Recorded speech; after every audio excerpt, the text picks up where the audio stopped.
आज हम बात करेंगे एक ऐसे एक्टर के बारे में जिनकी रियल लाइफ भी एक फिल्म की तरह ही रही। उनकी रियल लाइफ में ड्रामा, एक्शन, रोमांस, इमोशंस सब रहा। कभी उन्हें ड्रग एडिक्ट बोला गया तो कभी उन पर देशद्रोह का भी आरोप लगा। संजय दत्त यानी संजू बाबा, अपने जमाने के हैंडसम हंक जिन पर लाखों लड़कियां दिल खो देती थीं।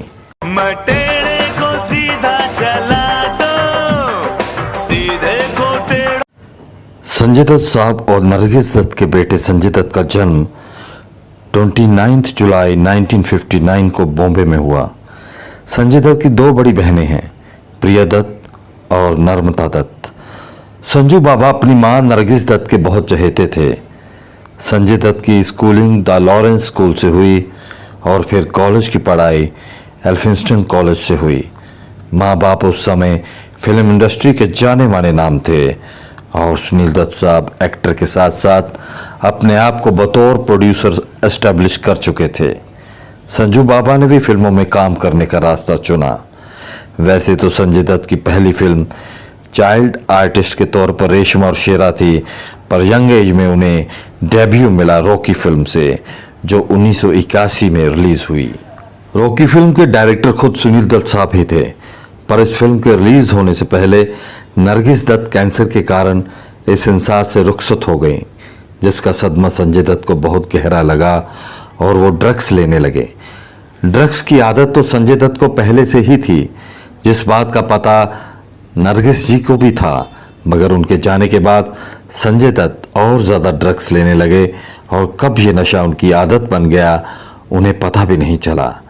नरगिस का दिली सपना था कि वो अपने बेटे को बड़े पर्दे पर बतौर हीरो देखें, लेकिन फिल्म की रिलीज से पहले ही वो इस नश्वर संसार से अलविदा हो गई थी। बताया जाता है कि फिल्म के प्रीमियर पर नरगिस के लिए एक सीट खाली छोड़ी गई थी। रॉकी सुपर डुपर हिट रही। संजय दत्त का फिल्मी करियर ठीक चलने लगा, लेकिन ड्रग्स की लत के कारण निजी जिंदगी में उन्हें बहुत कुछ झेलना पड़ा। ड्रग्स केस में उन्हें जेल भी जाना पड़ा। जैसे ही सुनील दत्त को उनकी कंडीशन का पता चला तो उन्हें टेक्सास के एक रिहाब सेंटर में भेज दिया गया।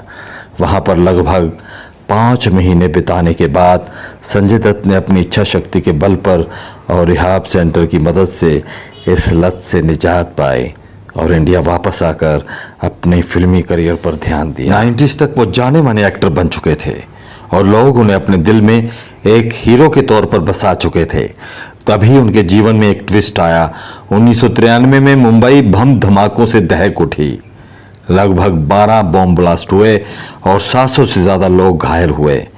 उसके बाद इस ब्लास्ट केस में संजय दत्त का नाम भी आने लगा। यहाँ तक कहा गया कि जो हथियार संजय दत्त के घर से बरामद हुए हैं वो उन आतंकियों से ही संजय दत्त के घर पे आए हैं, इसलिए उन्हें घर पर गैर कानूनी ढंग से हथियार रखने के जुर्म में जेल हो गई। देखते ही देखते अब एक नायक बन चुका था खलनायक। इस इंसिडेंट के कुछ समय बाद ही उनकी मूवी खलनायक भी रिलीज हो गई थी। नायक नहीं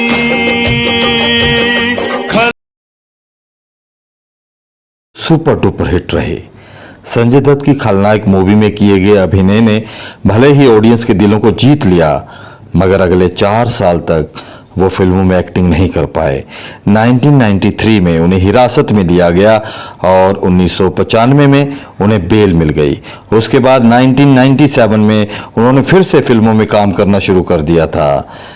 1999 में महेश मंजरेकर द्वारा निर्देशित फिल्म आई वास्तव।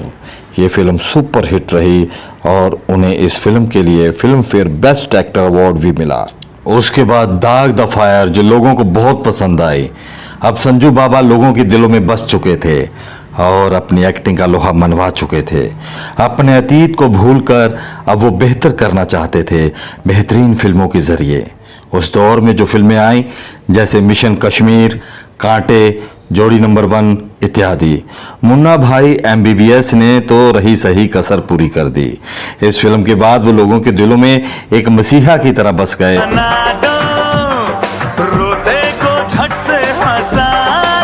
सुनील दत्त साहब और संजय दत्त इस फिल्म में बाप बेटे के रोल में थे। जो ऑडियंस को बहुत पसंद आए। ये फिल्म सुनील दत्त साहब की आखिरी फिल्म थी।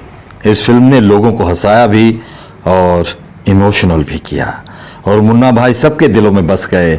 पर संजू बाबा की लाइफ में अभी भी उतार चढ़ावों का सिलसिला जारी था।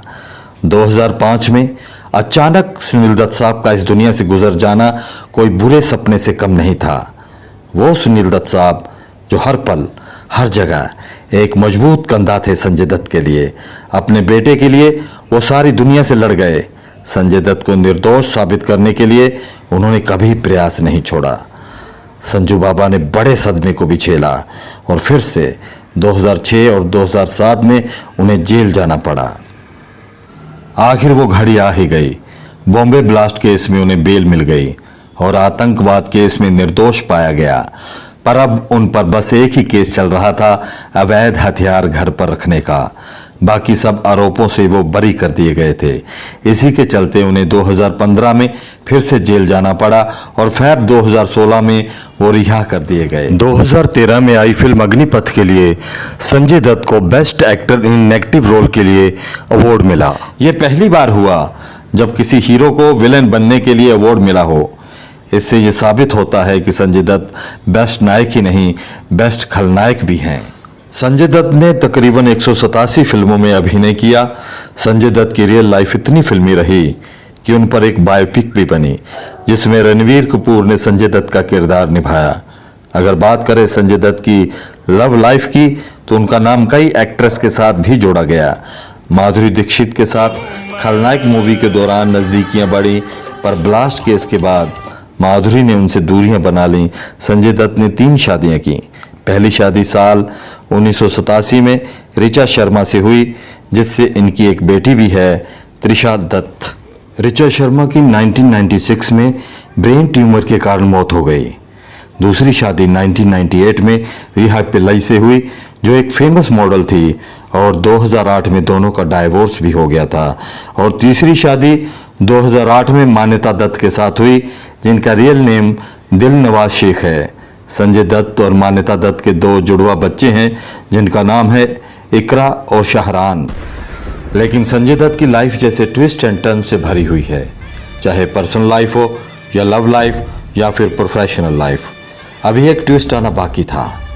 साल 2020 में संजय दत्त को लंग कैंसर डिटेक्ट हुआ, वो भी 4th स्टेज पर।